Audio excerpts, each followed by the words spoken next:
சென்று பொதுக்கூட்டத்தில் பேசிட்டு அதுக்கு பிறகு அவசர அவசரமா விமானத்தை பிடிச்சு சென்னைக்கு வந்து மயிலாப்பூர் தொகுதியிலையும் ஆயிரவிளக்கு தொகுதியிலையும் ஓட்டி கட்டிட்டு இப்போ தியாகராயர் தொகுதிக்கு உங்க தொகுதிக்கு வந்திருக்கிறேன்.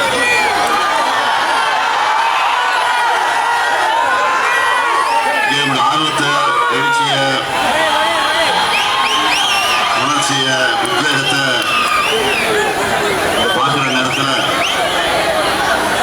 நிச்சயமா மீண்டும் தமிழ்நாட்டில் உதயசூரியனை தான் உதிக்க போறான் காட்சி வெளிப்பட்டு இருக்கு. நானும் சென்ற இடமெல்லாம்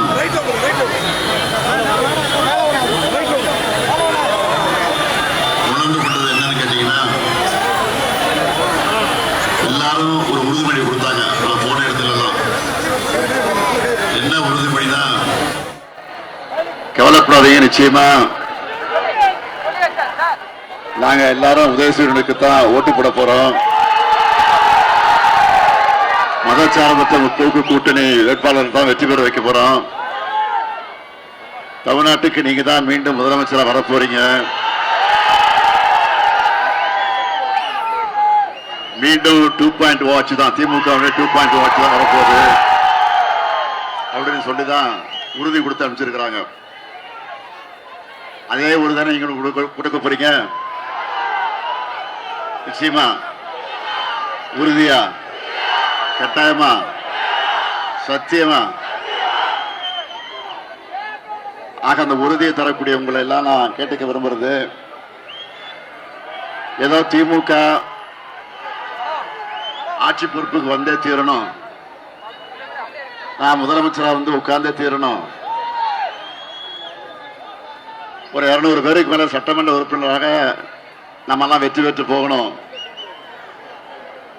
என்பதற்காக மட்டும் இல்ல. இந்த தேர்தல் என்பது எதுக்காக நடைபெறக்கூடிய தேர்தல் என்பது முதல்ல நல்லா புரிஞ்சுக்கங்க. இது தமிழ்நாட்டுக்கும் டெல்லிக்கும் நடைபெறுகிற தேர்தல்.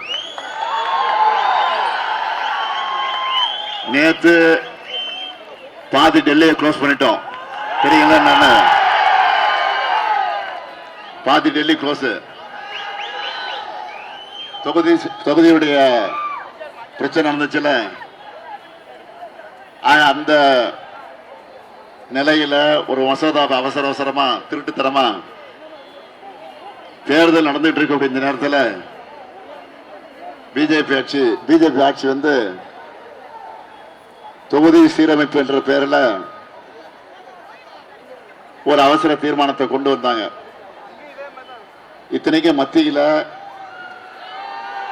பிஜேபி ஆட்சியில பெரும்பான்மையாக அவங்க இருக்கிறாங்க. கூட்டணி ஆட்சியை சேர்த்து, கூட்டணியோட சேர்த்தா அவங்க தான் பெரும்பான்மை இருக்கிற நேரத்தில் கூட பார்லிமெண்ட் அந்த மசோதா தாக்கல் செய்யப்பட்டு விவாதம் நடந்துகிட்டு இருந்த போது எல்லாரும் பேசுறாங்க, எல்லா கட்சி சார்பாக பேசுறாங்க. பேசி அந்த தீர்மானத்தை ஓட்டெடுப்பு விட்டாங்க. ஓட்டெடுப்பு விட்டப்போ அதிகமா இருக்கிற பிஜேபிக்கு ஆதரவா இருக்கக்கூடிய கட்சிகளெல்லாம் கூட அவங்க கொண்டு வந்த தீர்மானத்தை எதிர்த்து ஓட்டு போட்டு அவங்கள தோற்கடிச்சிருக்கக்கூடிய வரலாறு இப்பதான் முதல்ல தொடங்கி இருக்கு.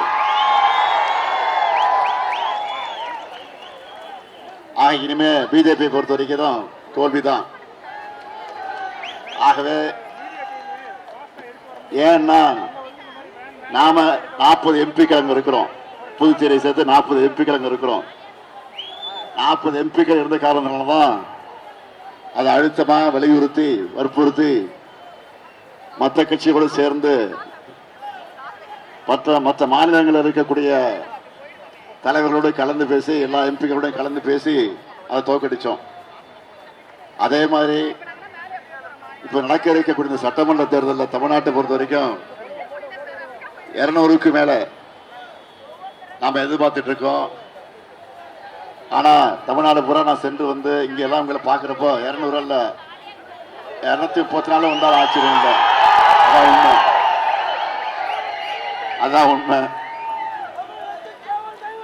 ஆக அது வந்தாதான் நிச்சயமா நம்ம கண்டு பயப்படுவாங்க. இல்லாட்டினா தமிழ்நாட்டை குட்டிச்சோறாக்கிடுவாங்க. பிஜேபி ஆட்சி இன்னைக்கு எதையும் செய்ய தயாரா இருக்கு. அதனால உங்களை எல்லாம் நான் அன்போடு கேட்டுக்கிறேன். இந்த தியாகராயன தொகுதியில் நிற்கக்கூடிய வேட்பாளர் யாருன்னு உங்களுக்கு தெரியும். தம்பி ராஜா அன்பழகன் தெரியல. நான் விளம்பரப்படுத்த வேண்டிய அவசியம் இல்லைன்னு கருதுறேன். நம்முடைய அன்பழகன் உடைய அருமை மகன். அன்பழகனுக்கு மகனா எனக்கும் மகன் மாதிரிதான். இதை விட வேற ஒன்றும் சொல்ல வேண்டிய அவசியம் இல்லை. அன்பழகன் அவர்கள் எப்படியெல்லாம் இயக்கத்திற்காக பாடுபட்டார், பணியாற்றினார். அவர் செஞ்ச ஒரு தியாகம் ஒண்ணு போதும். பல தியாகம் செஞ்சிருக்கிறாரு. ஆனா அந்த கொரோனா நேரத்தில் மக்களுக்காக வெளியில வந்து அவங்கள காப்பாற்றணும்னு இவரை காப்பாத்திக்க முடியாம நம்ம விட்டு பிரிந்துட்டாரு. சாதாரண தியாகம் இல்லது. அப்படிப்பட்ட அந்த தியாகத்தை செஞ்ச நம்முடைய அன்பழகனுக்கு இதே தியாகராய தொகுதியில் அவருடைய பேர்ல மேம்பாலம் கட்டி, இங்க இருக்கக்கூடிய மேம்பாலம் தான், இந்த பாலம் தான். அவர் இல்லைன்னாலும் இந்த பாலமா இருக்கக்கூடிய இந்த நினைவுச்சின்னம் இன்னைக்கும் அவருடைய பேரை சொல்லிட்டு தான் இருக்குது. அவருடைய அருமை மகனாக உங்களுக்கு பணியாற்ற, அவருடைய வழியில் நின்று பணியாற்ற உறுதி எடுத்துக்கிட்டு இங்கே வேட்பாளராக தியாகராய தொகுதியில் வேட்பாளராக நிறுத்தி வைக்கப்பட்டிருக்கிறார். நிறுத்தி வைக்கப்பட்டிருக்கக்கூடிய ராஜா அன்பழகனை நீங்களெல்லாம் பெருவாரியான வாக்கு வித்தியாசத்தில் வெற்றி பெற வைக்க வேண்டும் என்று உங்களை எல்லாம் அன்போடு கேட்டுக்கிட்டு, மறந்துடாதீங்க, உதயசூரியன். நன்றி, வணக்கம்.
தமிழ்நாடு வெல்லும்.